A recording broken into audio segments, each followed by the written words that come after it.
ကြည့်ပါစေတက်ရှိပါစေဒီလိုဆရာသမားလေးတည်တတ်တဲ့အတွက်ကြောင့်သားတို့ရဲ့ဘဝမှာလည်းလူ့ရဲ့ဆန္ဒတွေအားလုံးပြည့်စုံပါစေဒီဆရာ86ခုနှစ်မှာရောက်အဲ့ဒီကနေ2002ခုနှစ်ကျတော့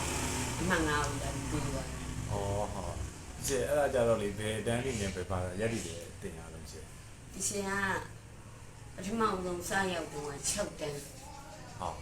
7တန်းတမန်7တန်းနောက်ပိုင်းကျတော့7တန်းတင်ချာ။အော်ဟုတ်ကဲ့ရှင်။တန်းလေးတင်တယ်ခုနှစ်တန်းမှာအင်္ဂလိပ်ဒါပေမဲ့အဲ့ဒါခဏပဲနောက်ပြီး7တန်းမှာတင်ချာတော့ကြာပြီပေါ့ဟုတ်ကဲ့ပါရှင်မင်းသားတော့အခုလိုကြောရဲ့အတွက်ကြောင့်ဒီစရိုးလည်းလှူရတန်းရတာပေါ့နော်ကထိန်ရဒီဆိုတော့ဒီစရိုးလည်းဒီလားပေါ့အများကြီးလှူတာကုန်ဟုတ်ငါတို့ပဲဒီအလူလူတဲ့တန်းတဲ့အတွက်ကြောင့်ဆရာမကြီးပုံမှာကျေးဇူးတည်တတ်ပြီးလူတဲ့တန်းတဲ့အတွက်ကြောင့်ငါတို့ပဲဒီ